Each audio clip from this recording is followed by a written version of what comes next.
Super കൺമണി സീരിയലിന്റെ latest promo വിശേഷങ്ങളിലേക്ക് എല്ലാവർക്കും സ്വാഗതം. അങ്ങനെ കൃഷും കൺമണിയും ചെറിയ ചെറിയ ബുദ്ധിമുട്ടുകളൊക്കെ ഉണ്ടെങ്കിലും തങ്ങളുടേതായ ഒരു ലോകം തന്നെ അവിടെ സൃഷ്ടിക്കുന്നുണ്ട്. കൃഷാണെങ്കിൽ കേണലിന്റെ സൂപ്പർവൈസറും ഡ്രൈവറും ഒക്കെ ആകുന്നുണ്ട്. കൺമണിക്ക് ആശങ്കയുണ്ട്, ഇതിൽ കൃഷ് തുടരുമോ എന്നുള്ള ഒരു കാര്യത്തില്. കൺമണിയാണെങ്കിൽ കൃഷിനെ ഇക്കാര്യം പറഞ്ഞ് ഇടയ്ക്കിടെ ഉപദേശിക്കുകയും ചെയ്യുന്നുണ്ട്.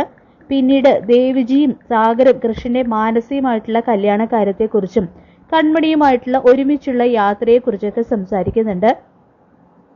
എനിക്കൊരു മനസമാധാനവും ഇല്ല ദേവിജി, അവന്റെ കാര്യം ഓർത്തിട്ട് എന്ന് പറഞ്ഞുകൊണ്ട് സാഗര ആശങ്കപ്പെടുന്നുണ്ട്.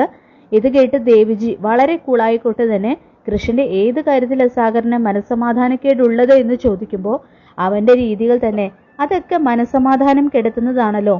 ഇപ്പൊ അവൻ മാനസിയെ തള്ളിക്കളഞ്ഞ് കൺമണിക്ക് പിന്നാലെ നടക്കുന്നതെന്ന് പറയുന്നുണ്ട് കേട്ടോ സാഗര. ഇതേ സമയം ദേവിജി സാഗറിനെ പറഞ്ഞ് മനസ്സിലാക്കാനും ശ്രമിക്കുന്നുണ്ട്. ഏതെങ്കിലും ഒരു ഘട്ടത്തിൽ മാനസിയാണ് അവന്റെ പെണ്ണെന്ന് അവൻ പറഞ്ഞിരുന്നോ എന്നും ദേവിജി ചോദിക്കുന്നുണ്ട് കേട്ടോ. വീണ്ടും ഓരോന്നൊക്കെ ദേവിജി സാഗറിനെ പറഞ്ഞ് ബോധ്യപ്പെടുത്താനൊക്കെ ശ്രമിക്കുന്നുണ്ട്. ഇതേ സമയം സാഗറും ദേവിജി പറയുന്നതൊക്കെ തന്നെ ശരിയാണെന്ന് സമ്മതിക്കാണ്. കൺമണിയാണ് കൃഷ്ണന് യോജിക്കുന്ന കുട്ടിയെന്നും ദേവിജി പറയുന്നുണ്ട് കേട്ടോ.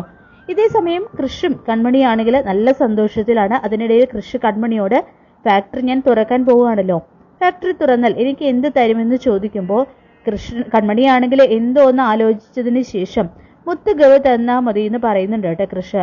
ആ ശരി ശരി, ഒരു മുത്തുകവ് തരാന്ന് പറയുമ്പോൾ ഒരു 2 എണ്ണമെങ്കിലും വേണമെന്ന് പറഞ്ഞ് കൺമണിയെ ചേർത്ത് പിടിച്ച് ഉമ്മ വയ്ക്കുകയാണ് കേട്ടോ കൃഷി ചെയ്യുന്നത്. പെട്ടെന്ന് തന്നെ കൃഷ്ണനെ തള്ളി മാറ്റുന്നുണ്ട് കൺമണി. കൃഷ് അവിടെ നിന്നും ഓടിപ്പോകുമ്പോൾ കൃഷ്ണനെ പിടിക്കാൻ വേണ്ടിയിട്ട് പുറകെ ഓടുകയാണ് കേട്ടോ കൺമണി ചെയ്യുന്നത്. അങ്ങനെ സൂപ്പർ കൺമണി സീരിയലിന്റെ വളരെ ത്രില്ലിംഗ് ആയിട്ടുള്ള മുഹൂർത്തങ്ങളാണ് ഇനി വരാനായിട്ട് പോകുന്നത്. അതിന്റെ എപ്പിസോഡുകൾക്കായിട്ട് നമുക്ക് കാത്തിരിക്കാം.